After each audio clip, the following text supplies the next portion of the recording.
നമസ്കാരം. Ultimate life vision എന്ന ഈ ചാനലിലേക്ക് സ്വാഗതം.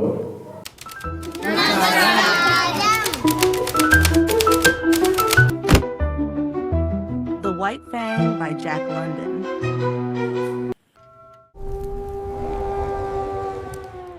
കള്ളച്ചെന്നായി ഇര തേടി പുറത്തു പോകുന്ന സമയത്തെല്ലാം ഈ ഒറ്റ കുഞ്ഞ് കിടന്ന് ഉറങ്ങും. ഉണർന്നാലും അവനിപ്പോൾ ഒരു അലിഖിത നിയമം അവൻ്റെ തലയ്ക്കകത്തുണ്ട്.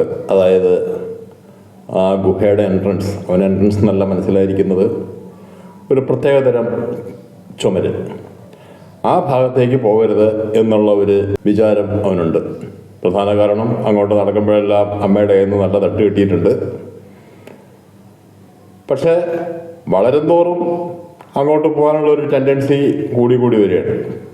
മാത്രമല്ല പുതിയ കാര്യങ്ങളെല്ലാം അവൻ പഠിക്കാൻ ആരംഭിക്കുകയാണ്. ഒരു ദിവസം ഉറക്കത്തിൽ നിന്ന് പെട്ടെന്ന് ഞെട്ടി ഉണർന്നവന് അപരിചിതമായ ഒരു ഗന്ധം ഫീൽ ചെയ്യുന്നു. അതുവരെ ഗുഹയിലേക്ക് വരുന്ന തള്ളയുടെ അല്ലാതെ വേറെ യാതൊരു ഗന്ധവും അവന് കിട്ടിയിട്ടില്ല.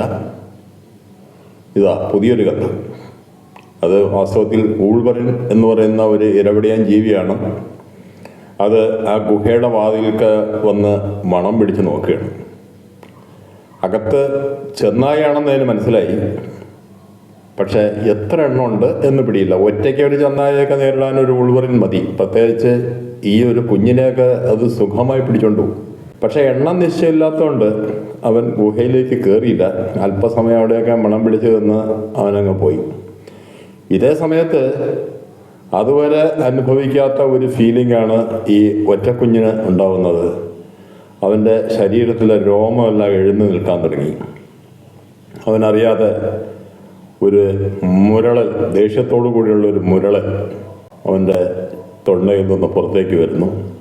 അധികം വൈകാതെ തള്ളച്ചെന്നായ തിരിച്ചെത്തി. മുൾവറിൻ്റെ മണം കിട്ടി. അത് വളരെ ദേഷ്യത്തോടെ ഗുഹയുടെ വാതിൽകളൊക്കെ വന്ന് നോക്കി, ഒന്നും കണ്ടില്ല. അകത്ത് കയറി നോക്കുമ്പോൾ കുഞ്ഞ് സേഫാണ്. തള്ള അവനെ നക്കിത്തുടത്തി ഒക്കെ അങ്ങനെ ഒരു വളരെ സ്നേഹപ്രകടനം കാണിക്കുമ്പോൾ അവന് മനസ്സിലായി ആ വന്നത് ഒരു വലിയ അപകടമായിരുന്നു, അതിൽ നിന്ന് അവൻ രക്ഷപ്പെട്ടിരിക്കുന്നു എന്ന് മാത്രം അവന് മനസ്സിലായി. ഏതാനും ദിവസങ്ങൾ കഴിഞ്ഞ് തള്ളയില്ലാത്ത ഒരു നേരത്ത് അവൻ രണ്ടും കൽപ്പിച്ച് ആ പ്രത്യേക ചുമരിന് നേരെ നടപ്പായി.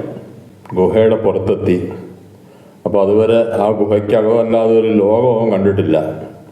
അത്രയും വിശാലമായൊരു ലോകം കണ്ടവനങ്ങനെ അന്തം വിട്ട് നിൽക്കുകയാണ്. ഒപ്പം ചെറിയൊരു പേടിയും. വീണ്ടും ശരീരത്തിലെ രോമങ്ങളെല്ലാം എഴുന്നു നിന്നു. എന്നാൽ അല്പനേരം അങ്ങനെ ഇരുന്നപ്പോൾ അവന് മനസ്സിലായി പ്രത്യേകിച്ച് അപകടമൊന്നുമില്ല, ഒന്നും അവനെ ഉപദ്രവിക്കുന്നില്ല. വീണ്ടും അവൻ മുന്നോട്ട് നടന്നു. അപ്പോൾ അതുവരെ അനുഭവിക്കാത്ത ഒരു കാര്യമാണ് ഉയർച്ച താഴ്ചകളുടെ വ്യത്യാസം. കാരണം ഗുഹയ്ക്കകത്തുള്ള നിരപ്പായ ഒരു നിലം മാത്രമേ അവൻ കണ്ടിട്ടുള്ളൂ. മുന്നോട്ട് നടന്നു.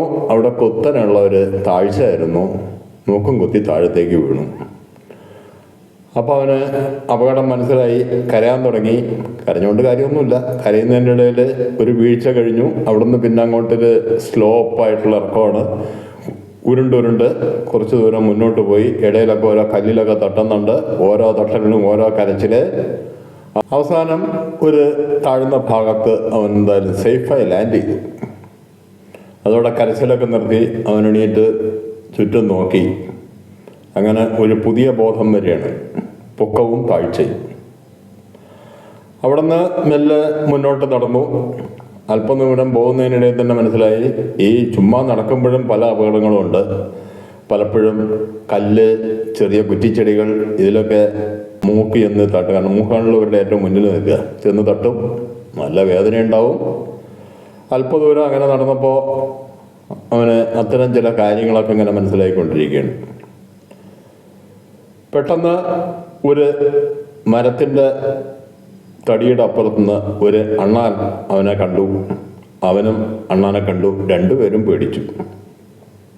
പക്ഷെ അണ്ണാൻ പേടിച്ച് മരത്തിന് മുകളിലേക്ക് കയറിപ്പോയപ്പോൾ അവന് സ്വയം ഒരു ധൈര്യം വന്നു. ഓ, എന്നെ കണ്ട് പേടിക്കാനും ഇവിടെ ആളുണ്ടല്ലോ എന്നുള്ള ഒരു തോന്നൽ ആ ഒറ്റ കുഞ്ഞിനുണ്ടായി. അല്പദൂരം മുന്നോട്ട് നടന്ന് അവൻ വീണ് കിടക്കുന്ന ഒരു പൈൻ മരത്തടിയിലേക്ക് വലിഞ്ഞു കയറി. അതിന് മുകളിൽ കൂടെ നടക്കുന്നതിനിടയിലാണ് അവൻ്റെ ജീവിതത്തിൽ ആദ്യത്തെ വേട്ട അവൻ നടത്തുന്നത്. വേട്ട നടത്തിയതല്ല, യാദൃശ്ചികമായി സംഭവിച്ചു പോയതാണ്. ആ പൈൻമരത്തിൻ്റെ ഒരു പോടിനകത്തേക്ക് അവൻ വീണു. അത് വാസ്തവത്തിൽ ഒരു ടാർമികൻ പക്ഷിയുടെ കൂടായിരുന്നു. അതിൻ്റെ അകത്ത് 7 കുഞ്ഞുങ്ങളും. കുഞ്ഞുങ്ങളെല്ലാം അവനെ കണ്ട് വളരെ പേടിയോടെ ശബ്ദം ഉണ്ടാക്കാൻ തുടങ്ങി.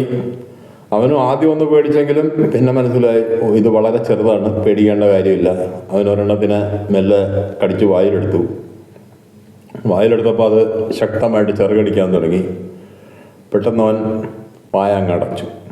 അതോടെ അതിൻ്റെ ചൂട് ചോര അവൻ്റെ വായ്ക്കകത്തേക്ക് ഒഴുകി. ആ ടേസ്റ്റ് അവന് ഇഷ്ടപ്പെട്ടു. കാരണം അതുവരെ അങ്ങനെ ഒരു ടേസ്റ്റ് അനുഭവിച്ചിട്ടില്ല. തള്ള കൊന്ന മൃഗങ്ങളുടെ ഇറച്ചി പകുതിയൊക്കെ ചതച്ച് ദഹിപ്പിച്ചാണല്ലോ കൊടുക്കുന്നത്. ഏതായാലും ഒരു ചുരുങ്ങിയ സമയം കൊണ്ട് ആ 7 കുഞ്ഞുങ്ങളെയും അകത്താക്കി.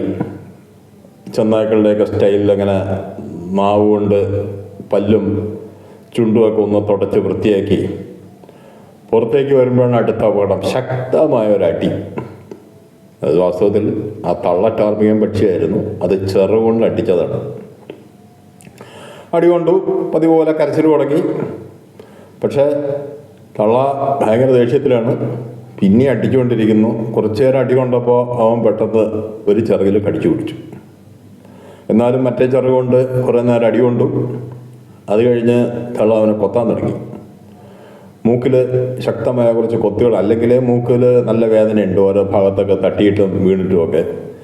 അതിൻ്റെ ഇടയിൽ ഈ കൊത്തും കൂടി കിട്ടുമ്പോൾ വീണ്ടും ശക്തമായ വേദന. അല്പം കഴിഞ്ഞപ്പോഴേക്കും രണ്ടും തളർന്നു. ചെന്നായി കുഞ്ഞും തളർന്നു, ടാർമികൻ തള്ളയും തളർന്നു. അങ്ങനെ ഒരു യുദ്ധം അവസാനിപ്പിച്ചു. അവൻ പിടുത്തം വിട്ടു, കിതപ്പാറ്റിക്കൊണ്ടിരിക്കുകയാണ്. തള്ള ആ തടിയുടെ തന്നെ ഒരറ്റത്തിരിപ്പുണ്ട്. പെട്ടെന്നാണ് ഒരു അപകടം അവന് തോന്നുന്നത്. അവൻ്റെ തലയ്ക്ക് മുകളിലൂടെ എന്തോ പറന്നു വരുന്നത് പോലെ അവന് തോന്നുന്നു. അവൻ പെട്ടെന്നൊരു കുറ്റിച്ചെടിയുടെ താഴേക്ക് ഒളിച്ചു. അടുത്ത നിമിഷം അവൻ കാണുന്നത് ഒരു പരുന്ത് എന്നൊന്നും അവൻ മനസ്സിലാവുന്നില്ല. വളരെ വലിയൊരു പക്ഷി വന്ന് ആ തള്ള ടാർമികനെയും പ്രാഞ്ചി എടുത്തോട്ട് പറക്കുന്നു. അത് ആ തള്ള ശരിക്കും കുഞ്ഞുങ്ങൾ പോയ വിഷമത്തിൽ ഇരുന്നുകൊണ്ട് ചുറ്റുപാടും ശ്രദ്ധിച്ചിരുന്നില്ല. അതാണ് സത്യം. ഏതായാലും അന്ന് അവനൊരു കാര്യം മനസ്സിലാക്കി. അവനേക്കാൾ വളരെ വലിയ ജീവികളുണ്ട്, അവനോട് ഒപ്പത്തിനൊപ്പം നിൽക്കുന്ന ജീവികളുണ്ട്, അവനേക്കാൾ വലിപ്പം കുറഞ്ഞ ജീവികളുണ്ട്. വലിപ്പം കുറഞ്ഞ ജീവികളെ പേടിക്കേണ്ട കാര്യമില്ല. ഒപ്പത്തിനൊപ്പം നിൽക്കുന്നവരടുത്ത് വേണമെങ്കിൽ ഫൈറ്റ് ചെയ്യാം. വലിപ്പം കൂടിയ ജീവികളെ കണ്ടാൽ ഓടി ഒളിക്കണം. പരുന്ത് ഒരു എക്സാമ്പിളാണ്. പരുന്തിനെ കണ്ടാൽ ഫൈറ്റ് ചെയ്യാൻ നിൽക്കരുത്, ഒളിച്ചോളണം. വീണ്ടും അവൻ മുന്നോട്ട് കടന്നു. അടുത്ത ഒരു റൂള് പഠിച്ചു. അതായത് അല്പം മുന്നോട്ട് പോയപ്പോൾ ശാന്തമായിട്ട് ഒഴുകുന്ന ഒരു അരുവി കണ്ടു. വിൻ്റർ സീസണല്ല, വിൻ്ററിലാണെങ്കിൽ അവിടെ ഐസ് മൂടിക്കിടക്കും. വിൻ്റർ അല്ലാത്തതുകൊണ്ട് അരുവി ഒഴുകുന്നുണ്ട്. അവൻ മുൻകാലുകൾ കൊണ്ട് മെല്ലെ അതിൽ തൊട്ട് നോക്കി. പ്രത്യേകിച്ച് അപകടമൊന്നും തോന്നുന്നില്ല, ഒരു സുഖമുള്ള തണുപ്പ് മാത്രം. അങ്ങനെ അവൻ അതിലേക്ക് ഇറങ്ങി. ഒഴുക്കിൽപ്പെട്ട് ഒന്നും മുങ്ങി. പക്ഷേ പ്രകൃതിയുടെ സന്തതി എന്നുള്ള നിലയ്ക്ക് അവൻ്റെ കയ്യും കാലും എല്ലാം ഓട്ടോമാറ്റിക്കലി വർക്ക് ചെയ്യാൻ തുടങ്ങി. അതായത് അവൻ നീന്താൻ ആരംഭിച്ചു. പൊങ്ങിയപ്പോൾ പക്ഷേ കണ്ടത് മറുകരയാണ്, വളരെ ദൂരെയുള്ള മറുകര. ഇപ്പം അങ്ങോട്ട് വന്നിറങ്ങിയ കര തൊട്ടടുത്തുണ്ട്, പക്ഷെ അങ്ങോട്ട് തിരിഞ്ഞു നോക്കുന്നില്ല. നേരെ മറുകര ലക്ഷ്യമാക്കി നീന്താൻ തുടങ്ങി. അതിൻ്റെ ഇടയിൽ ആ അരുവി ഒരു താഴ്ചയിലേക്കാണ് ഒഴുകുന്നത്. ശക്തമായ ഒഴുക്കിൽപ്പെട്ട് വീണ്ടും പാറക്കല്ലുകളിലൊക്കെ അടി, ഓരോ അടിക്കും നിലവിളി. അങ്ങനെ ഒരുവിധം കരയ്ക്കടിഞ്ഞു. അല്പനേരം വിശ്രമിച്ച് ക്ഷീണമൊക്കെ മാറിയ സമയത്താണ് പെട്ടെന്ന് അവന് അമ്മയെക്കുറിച്ച് ഓർമ്മ വരുന്നത്. ഈ ഒരവസ്ഥയിൽ സഹായത്തിന് അമ്മയുള്ളത് വളരെ നല്ലതാണ് എന്നവന് പെട്ടെന്നൊരു തോന്നൽ വരുന്നു.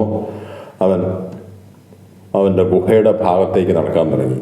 ആ നടക്കുന്നതിനിടയിലാണ് വളരെ ചെറിയൊരു ജീവി അവൻ്റെ കണ്ണിൽപ്പെടുന്നു. അത് വാസ്തവത്തിൽ കീരിയുടെ വർഗത്തിൽപ്പെട്ട ഒരു ജീവിയാണ്, വീസൽ എന്ന് പറയും. വളരെ ചെറിയ ജീവിയാണെങ്കിലും ഒരു നല്ല വേട്ടക്കാരനാണ്. ഒരു ചെന്നായി കുഞ്ഞൊന്നും അതിനൊരു വിഷയമേ അല്ല. ആ ജീവി പെട്ടെന്ന് ഒരു വശത്തേക്കെടുത്ത് ചാടി. അപ്പോൾ അതിൻ്റെ കുഞ്ഞ് അവിടെ തന്നെ ഉണ്ട്. ആ കുഞ്ഞ് അവൻ്റെ കണ്ണിൽപ്പെട്ടു. അവൻ അതിൻ്റെ നേരെ നടന്നു. പക്ഷേ അടുത്ത നിമിഷം ആ ചാടിപ്പോയ വീസൽ തിരിച്ചെത്തുകയും അവൻ്റെ തൊണ്ട ലക്ഷ്യമാക്കി ചാടി അവൻ്റെ തൊണ്ടയിലൊരു കടി കടിക്കുകയും ചെയ്തു. കരച്ചിൽ ആരംഭിച്ചുകൊണ്ട് അവൻ നിന്നു. ആ തള്ള കുഞ്ഞിനെ എടുത്തുകൊണ്ട് ഒരു ഭാഗത്തേക്ക് മാറി. അല്പം കഴിഞ്ഞ് തിരിഞ്ഞു വന്നു. ഇത്തവണ പക്ഷേ ചാടി കടിച്ചങ്ങ് പോവുകയായിരുന്നില്ല, തൊണ്ടയിലത് കടിച്ച് തൂങ്ങി. അതിൻ്റെ രീതി അങ്ങനെയാണ്. അതിൽ പ്രധാന രക്തക്കോല് കടിച്ചു മുറിച്ച് ചോര കുടിച്ച് എതിരാളിയെ കൊല്ലുന്ന ഒരുതരം രീതിയാണ് അതിനുള്ളത്. പക്ഷേ അധിക നേരം അവന് കഷ്ടപ്പെടേണ്ടി വന്നില്ല. എങ്ങനെയൊക്കെയോ മണം പിടിച്ചൊക്കെ അവൻ്റെ അമ്മ അവിടെ എത്തി. അതിനെ കണ്ടതും ഈ വീസൽ അവനെ വിട്ട് ആ തള്ള ചെന്നായുടെ നേർക്ക് ചാടി. പക്ഷേ അവളൊന്നും ഒഴിഞ്ഞു മാറി. അടുത്ത നിമിഷം അതിനെ കടിച്ചെടുത്ത് മുകളിലേക്ക് കയറ് തിരിച്ച് താഴെ എത്തി അത് കൃത്യമായിട്ട് കടിച്ച് പിടിക്കുകയും ചെയ്തു. നമ്മുടെ രജനി സ്റ്റൈലിലൊക്കെ ചെയ്തു എന്ന് പറയാം. അങ്ങനെ രണ്ടുപേരും കൂടി ആ വീസലിൻ്റെ ഇറച്ചിയും തന്ന ശേഷം തിരിച്ച് ഗുഹയിലേക്ക് നടക്കാൻ തുടങ്ങി. വീഡിയോ കണ്ട എല്ലാവർക്കും നന്ദി. ചെന്നായി കുഞ്ഞിൻ്റെ കൂടുതൽ വിശേഷങ്ങളുമായി അടുത്ത വീഡിയോയിൽ കാണും വരെ നമസ്കാരം.